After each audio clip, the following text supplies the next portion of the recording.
দর্শক আমন্ত্রণ আপনাদের সবাইকে চট্টগ্রাম প্রতিদিনের সাথে আমি জান্নাতুল কলি আছি। ইতিহাস, সম্ভাবনা আর ঝুঁকির অনন্য মিশ্রণে করা একটি সংসদীয় আসন চট্টগ্রাম ১। আগামী নির্বাচনকে সামনে রেখে এই অঞ্চলে ভোটারদের প্রত্যাশা টেকসই উন্নয়ন, কর্মসংস্থান আর নিরাপদ পরিবেশ। নির্বাচন ঘিরে ভোটারদের মন জয়ে তাই নানান প্রতিশ্রুতি দিচ্ছেন সম্ভাব্য প্রার্থীরা। আকরাম হোসেন পাঠানোর তথ্যচিত্রে ডেস্ক রিপোর্টে বিস্তারিত থাকছে। চট্টগ্রামের উত্তরের বিস্তীর্ণ এলাকা মিরসরাই, যা ত্রয়োদশ জাতীয় সংসদের চট্টগ্রাম ১ আসন। মুসলিম শাসন, মুঘল প্রশাসন থেকে শুরু করে ঔপনিবেশিক ব্রিটিশ আমল সবসময় এই অঞ্চল বাণিজ্য, কৃষি ও সংস্কৃতির বৈচিত্র্যের জন্য পরিচিত ছিল।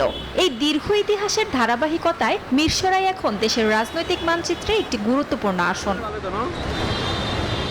এই আসনে মোট ভোটার সংখ্যা প্রায় ৫ লাখ, যা জেলার অন্যতম বৃহৎ উপজেলা। এবারের নির্বাচনে মিরসরাইকে আধুনিক শিল্পনগরী হিসেবে গড়ে তোলা, জলাবদ্ধতা ও বন্যার স্থায়ী সমাধান, গ্রামীণ সড়ক উন্নয়ন, শিক্ষা স্বাস্থ্যসেবার প্রসার এবং কর্মসংস্থান সৃষ্টি করার লক্ষ্যে সম্ভাব্য প্রার্থীরা প্রতিশ্রুতি দিচ্ছেন।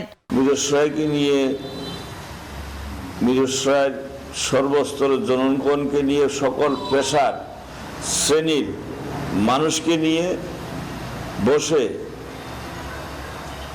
আলাপ আলোচনার মাধ্যমে মিরসরাইয়ের প্রথম কাজ কি হতে পারে সেগুলো আমরা করবো ইনশাল্লাহ। চাচ্ছি যে আমাদের যে ক্রমবর্ধমান ডেভেলপমেন্ট ইতিমধ্যে শুরু হয়েছে, আমি বলবো না যে মিরসরাইতে কিছু হয়নি, যেগুলো হয়েছে এটাকে কন্টিনিউশন করা এবং অর্থনৈতিক জোনটাকে আসলে সত্যিকার জোনে পরিণত করা। এই প্রায় কয়েকশো একর জমি অ্যাকোয়ার করা হয়েছে, কিন্তু বিশাল বিশাল জমি পড়ে আছে, এখনও কোনো কোম্পানিগুলো কাজও করেনি। আমি চাচ্ছি যে দ্রুততার সাথে অর্থনৈতিক জোনটাকে তার আসল চরিত্রে ফিরিয়ে নেওয়া এবং সেভাবে একটু কাজ করা।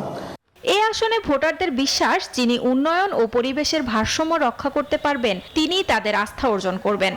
আমরা ভালো একজন প্রার্থী চাই, যারা যেন জনগণের খেদমত করে, জনগণের চাকরিতে দিতে পারে, জনগণকে আপনার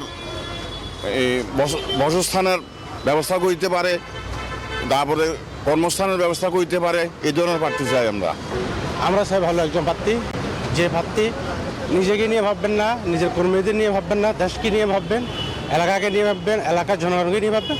আমরা চাই ওরকম একটা প্রার্থী। যে প্রার্থী নির্বাচিত হোক, তিনি তরুণকে নিয়ে অনেক কিছু করবে, শিক্ষাক্ষেত্রকে আরও এগিয়ে নিয়ে যাবে। যেহেতু আমাদের মিরসরাইতে একটি শিল্পজন আছে, তো তারাই সেদিকে একটু ফোকাস করা দরকার। তবে শিল্পায়নের পাশাপাশি ভোকেশনাল শিক্ষা প্রতিষ্ঠান চালুর দাবি সুশীল সমাজের। বিগত 17 বছরে শিক্ষার যে ভাব ছিল সেভাবে আমরা আগেতে পারি নাই, অনেকটা খালি শুধু আমরা কোয়ান্টিটি পেয়েছি, কোয়ালিটি স্টুডেন্ট পাই নাই। যার জন্য এখন আগামীতে যে বাংলাদেশ যেটা চায়, আগামী বাংলাদেশ, সেটি হলো যে quality student, not quantity student. যে কোয়ালিটি স্টুডেন্ট দিয়ে দেশ অগ্রগামী হবে, দেশ এগিয়ে যাবে, সে ব্যবস্থা গ্রহণ করতে হবে।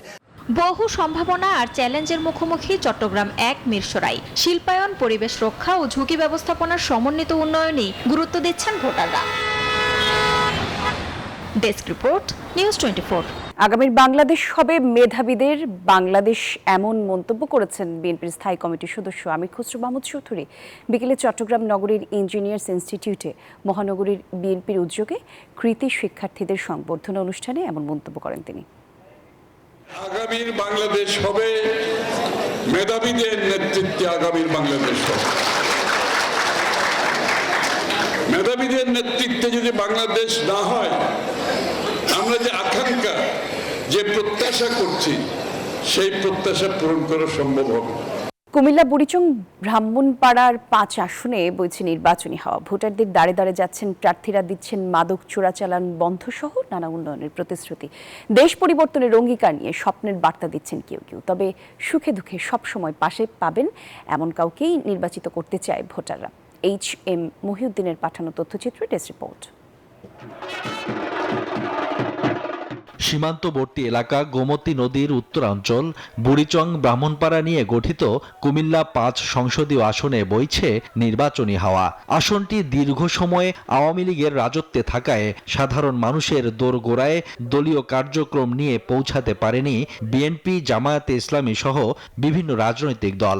তবে আগামী ত্রয়োদশ জাতীয় সংসদ নির্বাচন ঘিরে বিএনপি ও জামায়াতের প্রার্থীরা এখন আলোচনার শীর্ষে।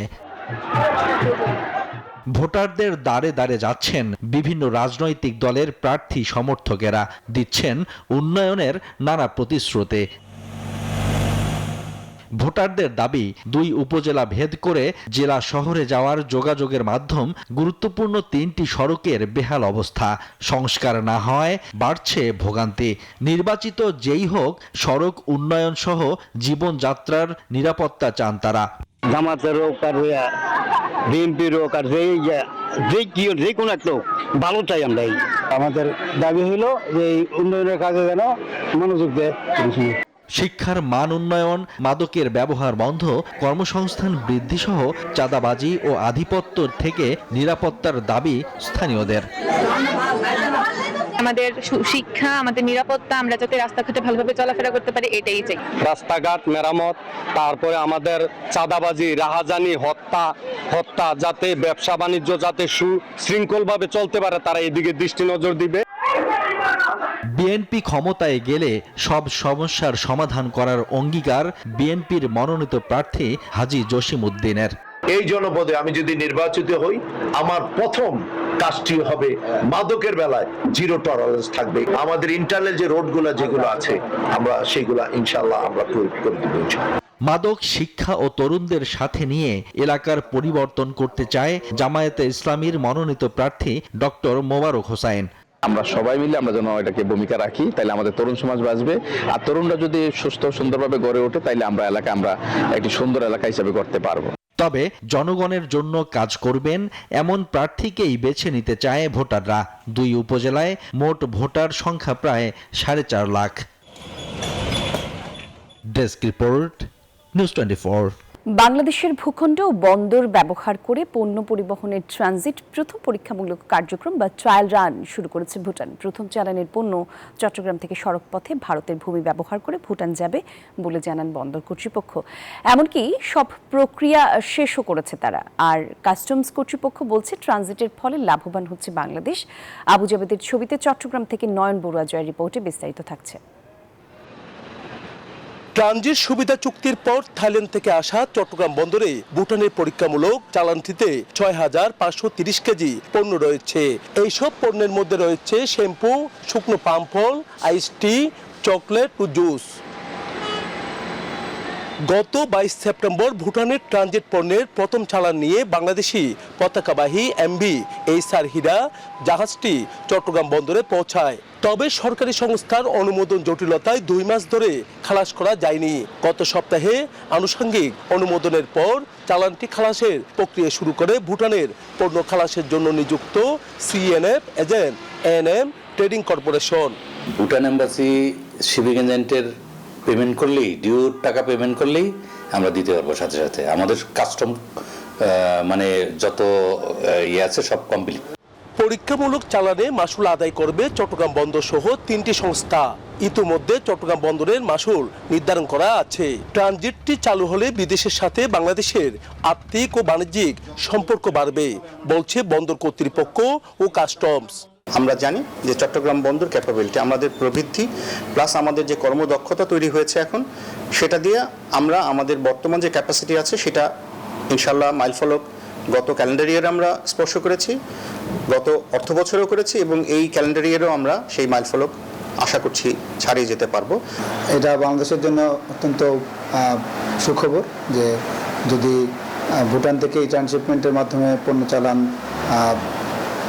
এই দিক দিয়ে রপ্তানি হয়, সেক্ষেত্রে বাংলাদেশ এই প্রতি চালানে প্রায় 85,000 টাকা করে, এই পণ্য চালানের ক্ষেত্রে যেভাবে পাওয়া গেছে আনুপাতিক হারে আমরা সরকার রাজস্ব আদায় করব। ট্রায়াল রান সফলভাবে শেষ হলে দক্ষিণ এশিয়ার এই স্থলবিশিষ্ট দেশটি চট্টগ্রাম বন্দর ব্যবহার করে বাংলাদেশের উপর দিয়ে 684 কিলোমিটার পথ পাড়ি দিয়ে নিয়মিত পণ্য পরিবহন করতে পারবে। নয়ন বড়ুয়া জয়, নিউজ 24, চট্টগ্রাম। লক্ষ্মীপুরের রামগঞ্জে দোকানে ঢুকে আনোয়ার হোসেন নামের এক ব্যবসায়ীকে কুপিয়ে হত্যা করা হয়েছে। সকালে উপজেলার ভোলাকোট ইউনিয়নের নাগমুদ বাজারে এই হত্যাকাণ্ডের ঘটনা ঘটে। নিহতর পরিবারের দাবি, স্থানীয় ইউসুফ নামের এক যুবক এই হত্যাকাণ্ডটি ঘটিয়েছে। তবে কী কারণে আনোয়ারকে হত্যা করা হয়েছে তার সঠিক কারণ জানাতে পারেনি পুলিশ।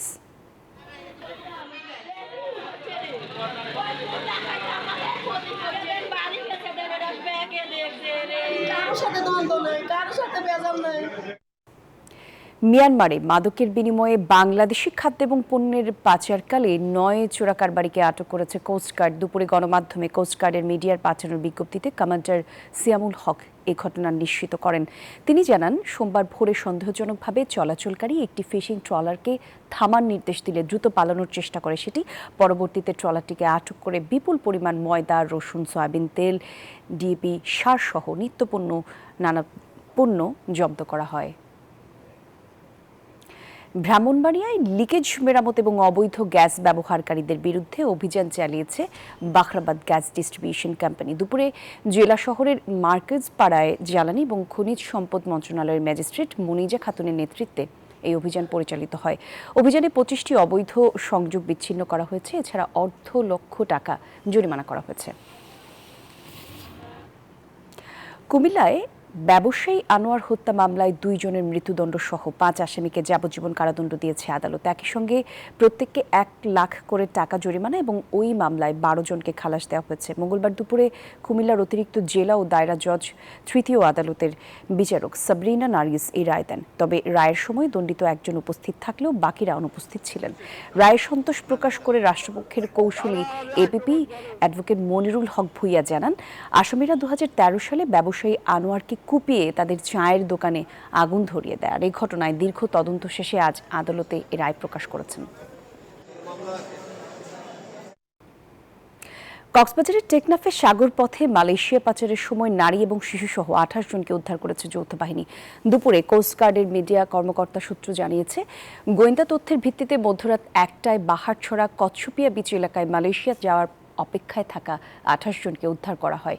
উদ্ধার হওয়া ব্যক্তিরা জানান, উন্নত জীবনের স্বপ্ন দেখিয়ে এবং অল্প খরচের প্রলোভন দিয়ে তাদেরকে সাগর পথে মালয়েশিয়া নেওয়ার চেষ্টা করছিল। তবে অভিযানের খবর পেয়ে পাচারকারীরা পালিয়ে যায়।